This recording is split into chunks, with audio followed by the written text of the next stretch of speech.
Momentum study is a phase 3 randomized blinded study for patients with myelofibrosis that were previously treated with the JAK inhibitor and that are not feeling well and are anemic, in order to prove that Momelotinib, a JAK1, 2, and ACVR1 inhibitor, is better than Danazol in improving the symptoms and anemia in these patients. Now, it may sound complicated, but let's just simplify it because it is actually simple. Myelofibrosis patients suffer from 3 major problems: big spleen, which is symptomatic almost always, bad quality of life, we talk about general systemic symptoms, and anemia. The first-line therapy for most of myelofibrosis patients are JAK inhibitors, ruxolitinib, and possibly also fedratinib. They may control the spleen and symptoms, but they may worsen the anemia.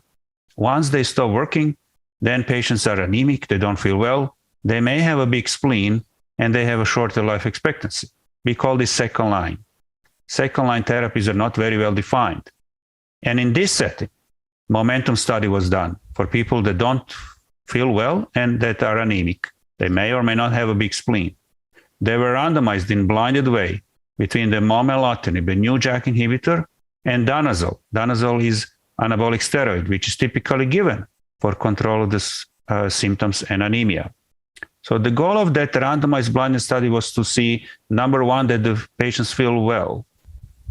And the number 2 was to make sure that people don't need transfusions. Transfusions independence from the red blood cells was key secondary endpoint. And also then to see whether they will have a smaller spleen. So the order of priority was control of the symptoms, control of anemia, and control of the spleen. And in this setting, Momelotinib was better than Danazol. We actually expect, I hope so, that next year, Momelotinib will become fully approved in the United States and European Union as a therapy for people that don't feel well and are anemic.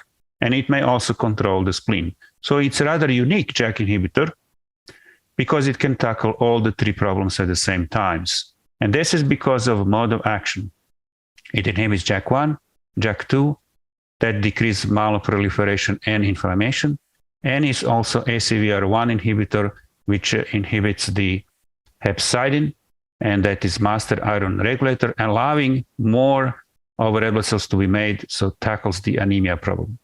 I hope this is a simple explanation for you to understand the significance, a serious significance of a momentum study. Thank you.